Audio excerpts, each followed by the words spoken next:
இந்த முகத்தை நிறைய இடங்கள்ல பார்த்திருக்கோம். அதுக்கு முன்னாடி ஹூ இஸ் விபிதா? தெரிஞ்சதுல இருந்தே நான் மீடியா தான். எனக்கு ஆக்டிங்னு நான் டிசைட் பண்ணல. லைக் மீடியா கேமரா முன்னாடி இருக்கணும்னு நான் டிசைட் பண்ணேன். பட் என்னவா இருக்கணும்? கொரோனால வந்துட்டு இந்த ஆன்லைன் கிளாஸ்ல ரொம்ப ஃபேமஸா போயிட்டு இருந்தது இல்லையா? ஸோ அப்போ விஜய் எனக்கு கால் பண்ணி இந்த மாதிரி விஜய் ஆக்டர் விஜய் அவரோட படம் மட்டும் இல்லை, அவர் நடிக்கிற படத்துல கூட அவர் கொஞ்சம் அந்த டைரக்ஷனோட இன்புட் அவர் கொடுத்துருவாரு. இவ்வளோ கேரக்டர்ஸ், வெப் சீரிஸ், சீரியல்ஸ் இப்படி இவ்வளோ பிஸியாக போகும்போது பிக் பாஸ் அப்படிங்கிற ஒரு ஆப்பர்ச்சுனிட்டி வந்து இப்போ ரீசெண்டாக கூட வந்துட்டு சில பேரோட அக்கௌண்ட்டே வந்து க்ளோஸ் ஆயிருச்சு. ரொம்ப சந்தோஷமான விஷயம். இதே மாதிரி யார் யாரெல்லாம் வந்து கேவலமாக பண்ணுறாங்களோ இதே மாதிரி பண்ணிட்டீங்கன்னா ரொம்ப சந்தோஷமாக இருக்கும். ஏன்னா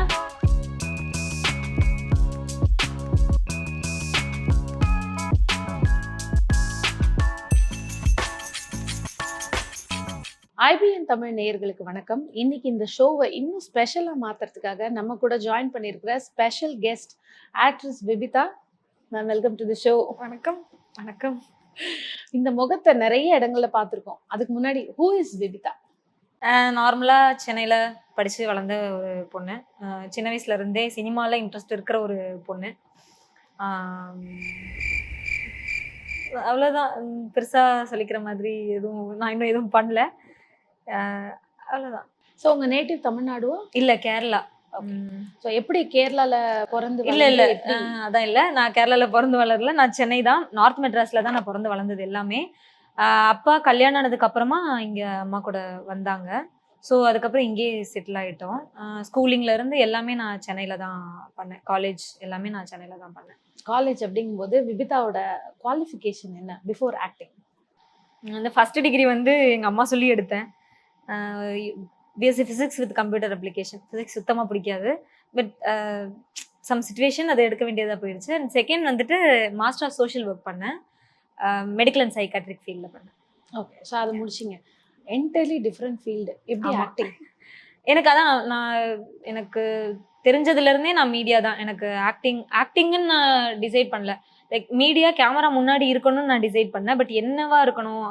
விஜேவாக இருக்கணுமா, இல்லை ஏதாவது ஷோக்கு ஆங்கரிங் பண்ணணுமா, இல்லை ஆக்டிங்கா அப்படிங்கிற கன்ஃபியூஷனில் நான் இருந்தேன். அதுக்கப்புறம் நான் காலேஜ் ஃபஸ்ட் இயர் ஒரு செகண்ட் இயர் படிக்கும்போது ரோட்ரா கிளப்னு சொல்லிட்டு ஒரு இது இருந்தது. ஸோ அதில் வந்து நான் எங்கள் காலேஜில் நான் செக்ரட்டரியாக இருந்தேன். ஸோ அப்போ எனக்கு கான்டாக்ட் கிடச்சி நான் ஷார்ட் ஃபிலிம்ஸ்லாம் பண்ண ஆரம்பித்தேன். கிட்டத்தட்ட ஒரு 10 to 12 ஷார்ட் ஃபிலிம்ஸ் அந்த டைமில் பண்ணியிருப்பேன்.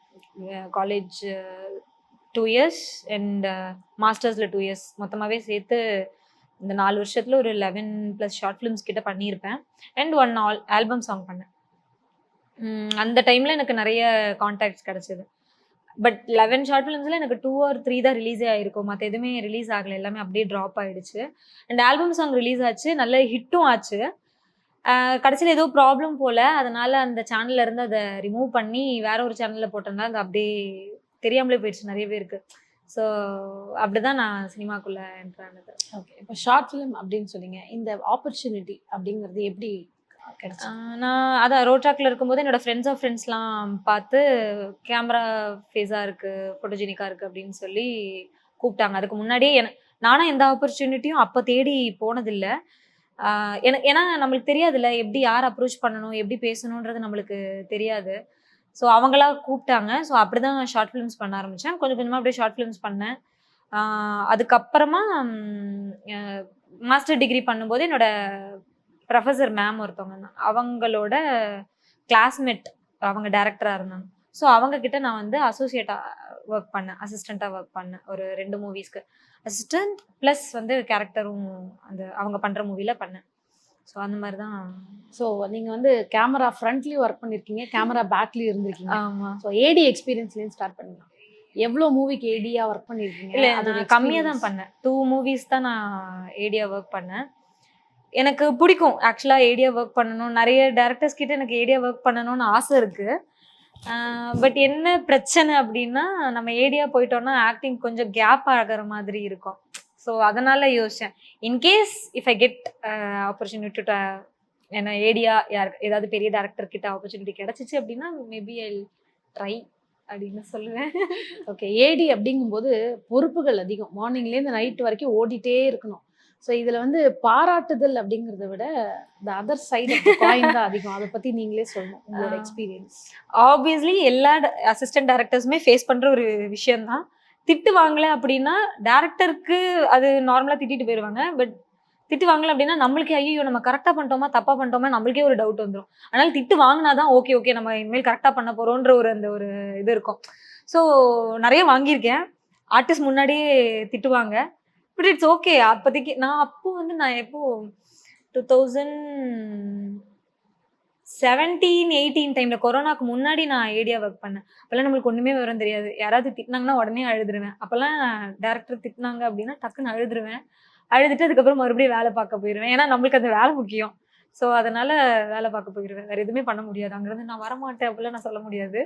ஸோ பண்ணிடுவேன். மறக்க முடியாத திட்டு.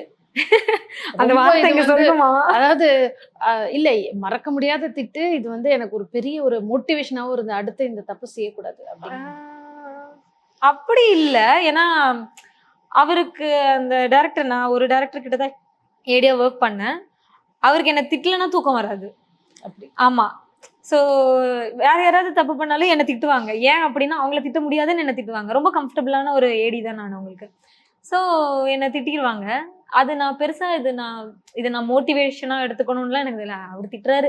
அந்த மாரி தான் எனக்கு இருந்துச்சு. ஏன்னா ஃப்ரெண்ட் எனக்கு ரொம்ப க்ளோஸ் ஃப்ரெண்ட் அவரு எனக்கு.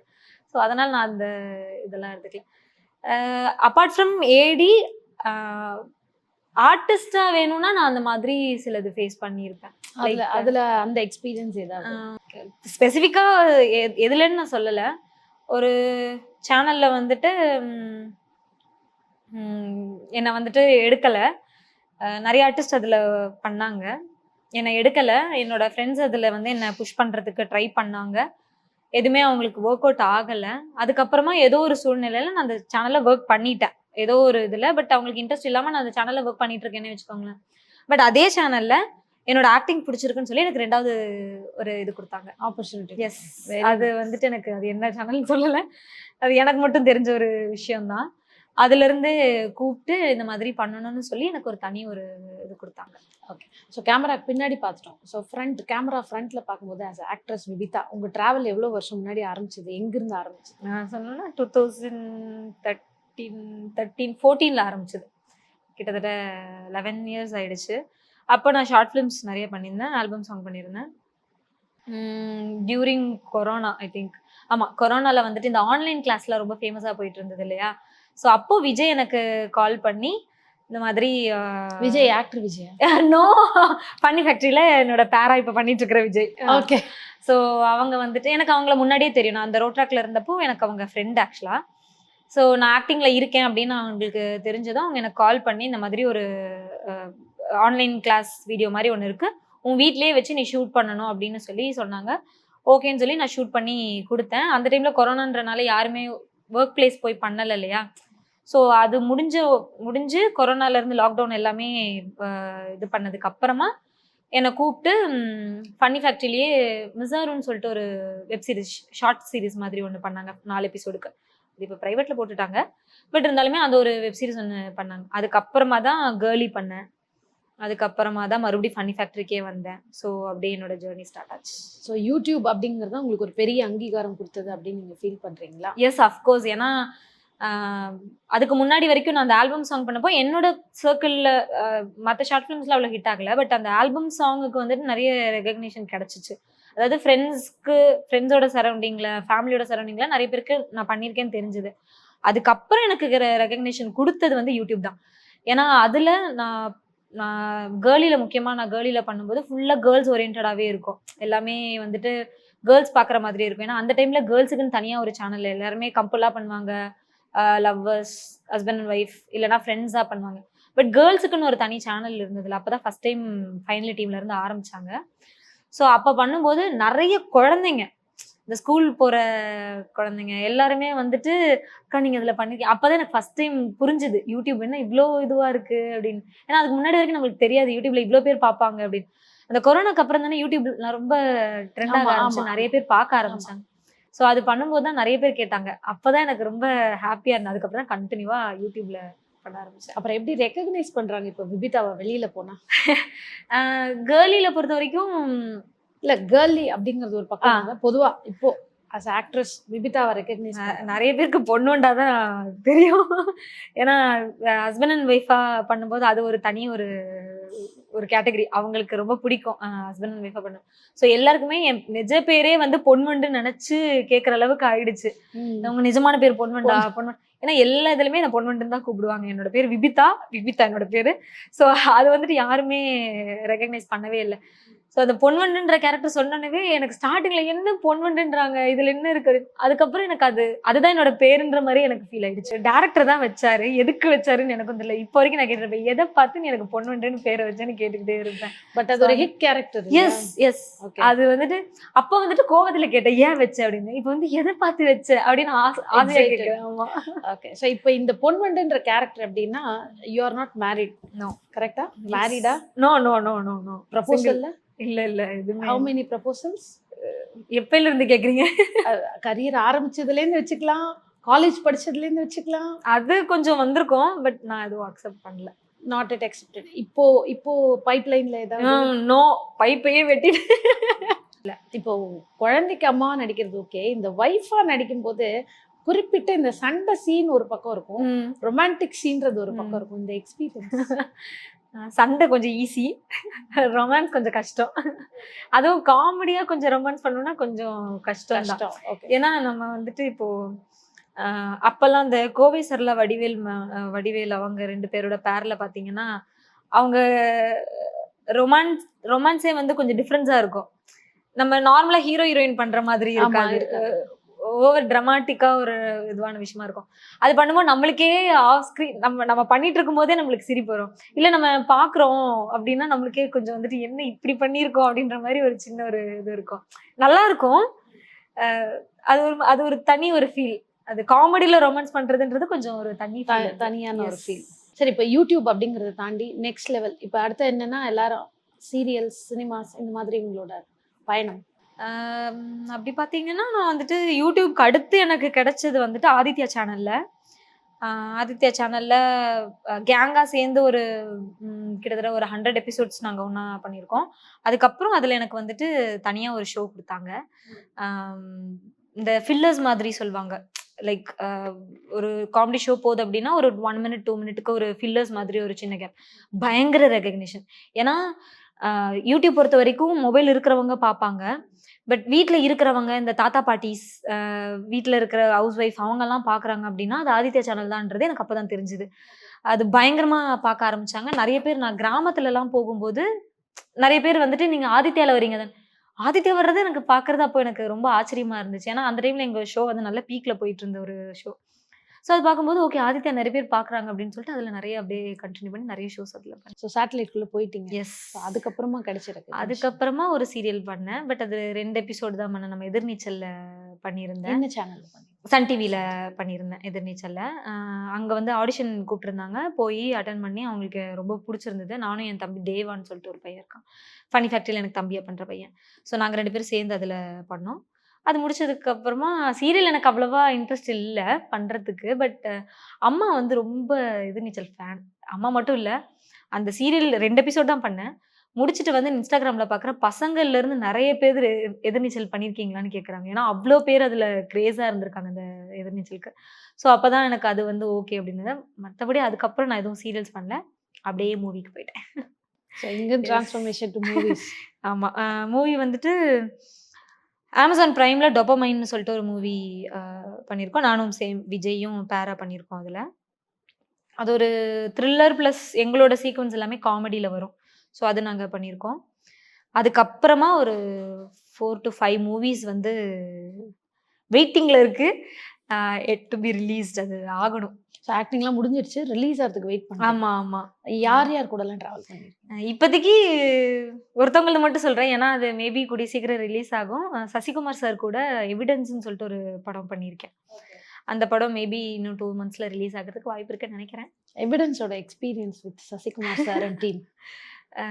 அது ஒரு தனி எக்ஸ்பீரியன்ஸ் தான். ஏன்னா டேரக்டர் வந்துட்டு எங்களோட ஷூட் ஹவுஸ்க்கு ஆப்போசிட்ல தான் அவங்களோட ஆஃபீஸ் இருந்துச்சு. நாங்க எல்லாருமே போய் ஆடிஷன் அட்டெண்ட் பண்ணோம். என்னோட பெர்ஃபார்மன்ஸ் பிடிச்சிருக்குன்னு சொல்லி கூப்பிட்டு தான் பண்ணாங்க. ஆம், என்ன சொல்றது? டைரக்டருக்கு அவ்வளவா கோவமே வராது.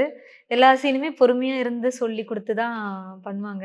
இது மூவி வந்தா மூவி ரிலீஸ் ஆகி பார்க்கும்போது இத பத்தி நெறைய நான் ஷேர் பண்றேன். கண்டிப்பா we are waiting to get that. Thank you. Sasikumar sir கூட டிராவல் பண்ண ஒரு இன்ட்ரெஸ்டிங் விஷயம் ஏதாவது? அவர் வந்துட்டு அவரோட படம் மட்டும் இல்ல. அவரு நடிக்கிற படத்துல கூட அவர் கொஞ்சம் அந்த டைரக்ஷனோட இன்புட் அவரு குடுத்துருவாரு. அ எனக்கும் அவருக்கும் ஒரு காம்பினேஷன் சீன் அதுல நான் அழுகுற மாதிரி இருக்கும். டெக்னிக்கல் இஷ்யூஸ்னால ஒரு 2, 3 தடவ டேக் போச்சு. அப்ப வந்துட்டு சார் ஒரே வார்த்தை சொன்னாரு. "அழுகுறதுல ரொம்ப நேரம் பண்ண முடியாது. டக்குன்னு முடிங்க" அப்படின்ட்டாரு. அவரு வந்துட்டு நம்ம இப்போ ஒரு ஆக்ட் பண்ணிட்டு இருக்கோம் அப்படின்னா, நம்மளாவே அவரு மாறிருவாரு. நம்மளுக்கு எவ்வளவு கஷ்டம் இருக்குது அப்படின்றது அவருக்கு நல்லாவே தெரியும். So okay. அத ஃபீல் பண்ணி அவர் வந்துட்டு "இத டக்குன்னு முடிங்க. அது ரொம்ப நேரம் பண்ண முடியாது" அப்படிங்கிறது. ஏன்னா 1 டைம் நம்மளுக்கு கிளிசரின் போட்டு வந்துரும். 2 டைம்ஸ் வந்துரும். 2, 3 தடவ பண்ணும்போது கண்ணெல்லாம் ட்ரை ஆயிடும். நம்மளுக்கு அந்த கிளிசரினோட எஃபெக்ட் கூட நம்மளுக்கு தெரியாத போயிடும். ஸோ அவர் வந்து அது சொன்னாரு. அதுக்கப்புறமா வந்துட்டு "நல்லா பண்ணீங்க." அப்ரிஷியேட் நல்லா பண்ணுவாரு. எல்லார் கூடயுமே நல்லா பேசுவாரு. அப்ரிஷியேட் நல்லா பண்ணுவாரு. Okay. So so Sasikumar sir கூட இப்படி ஒரு விஷயம். அடுத்து நெக்ஸ்ட் மூவி. நெக்ஸ்ட் வந்து தாப்ஸி பண்ணுவோம். அவங்க கூட ஒரு மூவி பண்ணியிருக்கேன். அதுல ஒரு சின்ன கேரக்டர் தான். பட் அவங்க கூட இருக்கிற மாரி செகண்ட் ஹாஃப்ல தான் வருவேன். பட் அவங்க கூட ஒரு சீன்ல பண்ணியிருக்கேன். ஆ அவங்களுமே வந்துட்டு அ ரொம்ப யோசிச்சு ஒரு விஷயம் இப்போ நம்ம ஒரு சீன் சொல்றோம்னா, அந்த சீன் வந்துட்டு இதுக்கு ரிலேட்டபிளா இருக்கா?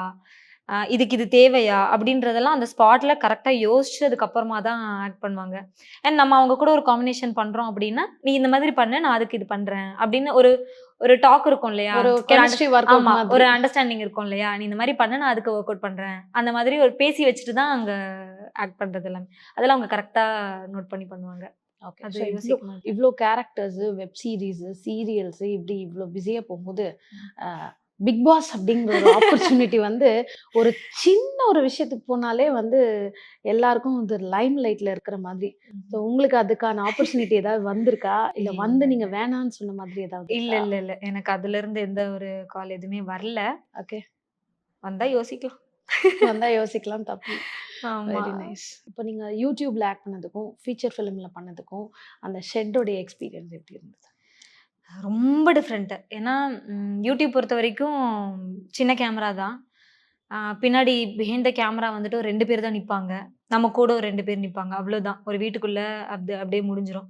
பட் ஃபீச்சர் ஃபிலிம்ன்னும்போது கிட்டத்தட்ட யூனிட்ல இருந்து ஆர்டிஸ்ட்டே அவ்வளோ பேர் இருப்பாங்க. டைரக்ஷன் டீம் எல்லாருமே நெறைய பேர் இருப்பாங்க. ஸ்டார்ட்டிங் எனக்கு கொஞ்சம் பயமா இருந்தது. ஏன்னா நெறைய பேர் முன்னாடி நம்மளுக்கு பெர்ஃபார்ம் பண்ணும்போது ஃபர்ஸ்ட் எக்ஸ்பீரியன்ஸ் வந்து கொஞ்சம் பயமா இருந்தது. பட் எனக்கே அறியாம என்னன்னா, அந்த டெக்னீஷியன்ஸ் இருக்காங்கல்ல, அதுல 2, 3 பேர் என்கிட்ட வந்து பேசுவாங்க. "நீங்க அதுல பண்ணியிருக்கீங்க தானே?" அப்படின்னும்போது நம்மளுக்கே தெரியாம ஒரு கான்ஃபிடென்ட் வரும்.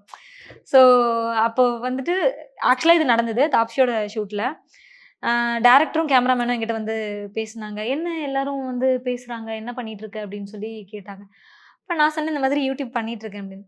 ஸோ அந்த டைரக்டர் வந்துட்டு ஓ2 படம் நயன்தாரா மேமோட ஒரு படம் வந்துல்ல, அதுல வந்து வில்லனா பண்ணியிருப்பாரு அவரு, அந்த ஓகே. டைரக்டர். அந்த பஸ்ல லாஸ்ட்ல ஆமா, ஆமா. அவரு, பரத் நீலகண்டன் சார். அவரு வந்துட்டு அந்த படத்துல ரித்விக் அந்த குட்டி பையன் குழந்தை. நடிக்கும்போது, ஆமா. அந்த பையன அவ்ளோ ஃபேன்ஸ் பாக்குறாங்க அப்படின்னு சொல்லி அவருக்கு ரொம்ப ஆச்சரியமா இருந்தது. அதே இது நம்ம கிட்ட வந்து யாராவது பேசும்போதும், "யூடியூப்ல பண்ணியிருக்கேன். அந்த பையன் யூடியூப்ல பண்ணியிருக்கான். நான் யூடியூப் அவ்வளவா பாக்குறதில்ல." ஸோ அந்த ரெகக்னிஷன் அவரு அதுக்கப்புறமா வந்து என்கிட்ட பேசினதுக்கு அப்புறம் தான் எனக்கு வந்து ரொம்ப ஓகே. நம்ம ரொம்ப கம்ஃபர்டபுளா பண்ணலாம் அப்படின்ற ஒரு ஃபீல் வரும்ல. ஸோ அதுக்கப்புறம் தான் கொஞ்சம் நல்லா அப்படியே பண்ண ஆரம்பிச்சேன். இதே மாதிரி எந்த ஒரு மூவி ஷூட் போனாலுமே, எந்த ஒரு சீரியல் ஷூட் போனாலுமே, கண்டிப்பா டெக்னீஷியன்ஸ்லயோ இல்ல சரவுண்டிங் யாராவது நம்மள ரெகக்னைஸ் பண்ணி நம்மகிட்ட பேசிட்டாங்கன்னா, அப்போ ஒரு தனி கான்ஃபிடென்ட். கேரக்டர் பேர் வச்சு ரெகக்னைஸ் பண்றாங்களா? விபிதான் ரெகக்னைஸ் பண்றாங்களா? பொன்வண்டு.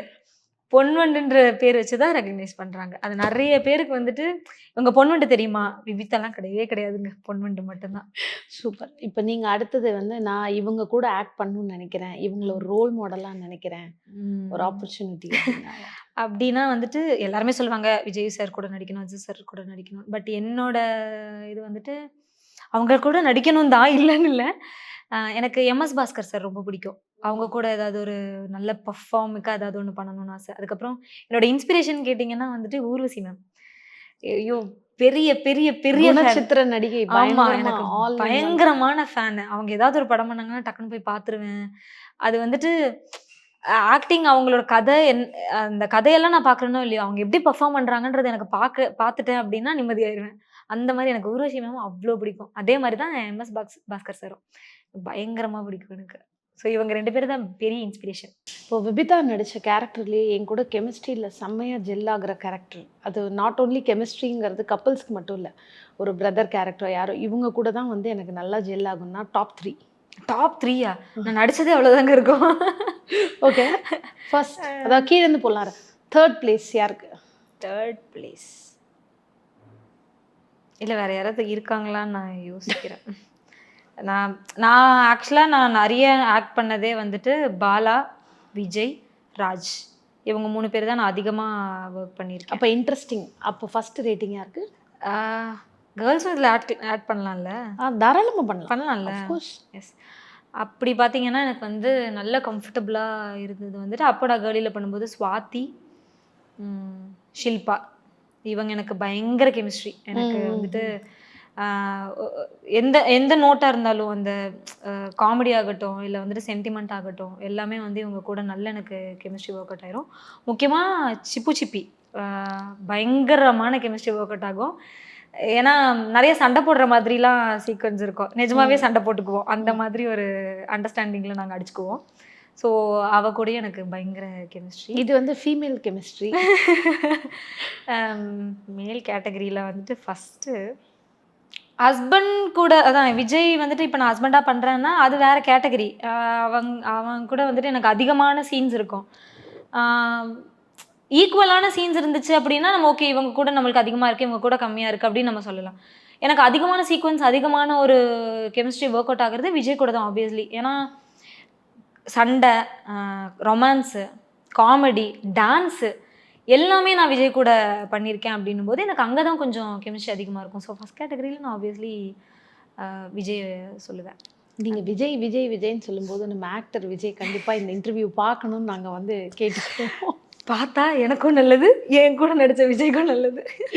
இப்போ யூடியூப் எந்த அளவுக்கு ட்ரெண்டிங்கோ அதை விட ஃபாஸ்டான ட்ரெண்டிங் இன்ஸ்டாகிராம்.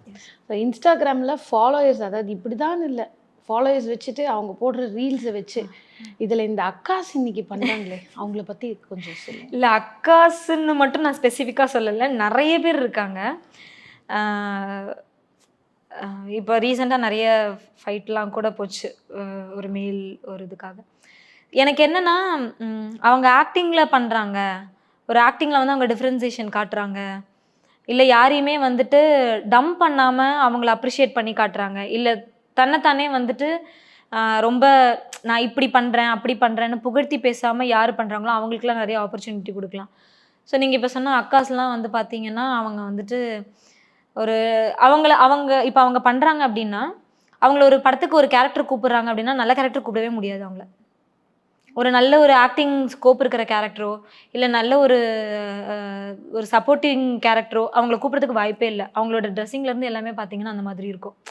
ஸோ அவங்கள எதுக்கு கூப்பிடணும் அப்படிங்கிறது அவங்களுக்கு தெரிஞ்சு தான் கூப்பிடுறாங்க. ஸோ அது அவங்களோட இது, நம்ம இப்படி தான் முன்னேறணும் அப்படின்னு அவங்க நினச்சி பண்ணுறாங்கன்னா அது அவங்களோட தலையெழுத்து, எதுவும் பண்ண முடியாது. நான் அவங்கள சொல்லி குத்தம் இல்லை, அவங்கள இந்த ஃபாலோ பண்ணி லைக் பண்ணி ஷேர் பண்ணி மச்சான் இங்கே பாடுறா அப்படின்னு சொல்கிறாங்களா, நான் அவங்கள தான் தப்பு சொல்லுவேன். ஏன்னா இது ஷேர் பண்ணாமல் இருந்து நிறைய யூடியூபர்ஸ் நிறைய இன்ஸ்டாகிராம்லேயே கண்டென்ட் போட்டு ரொம்ப ஆர்கானிக்காக நிறைய பேரை ஃபாலோவர்ஸ் வச்சுருப்பாங்க. அவங்களெல்லாம் எடுத்திங்கன்னா கொஞ்சம் நல்லாயிருக்கும். அவங்கள ரெகக்னைஸ் பண்ணி கொஞ்சம் ஃபாலோ பண்ணி அவங்கள ட்ரெண்ட் பண்ணி விட்டிங்கன்னா இன்னும் கொஞ்சம் வசதியாக போகும். ஏன்னா கஷ்டப்பட்டு அவங்க கண்டென்ட் எழுதுறாங்க, சும்மா வந்து ஆடிட்டு எதுவும் பண்ணல. அவங்க கண்டென்ட் எழுதுறாங்க, இந்த கண்டென்ட் பண்ணால் அவங்களுக்கு சிரிப்பு வருமா வராதான்னு யோசிச்சு பண்ணுறாங்க. ஸோ அந்த மாதிரி கேட்டகரியில் இன்ஸ்டாகிராம்லேயே நிறைய பேர் இருக்காங்க. ஸோ தயவு செஞ்சு அவங்கள கொஞ்சம் ரெகக்னைஸ் பண்ணுங்கள்.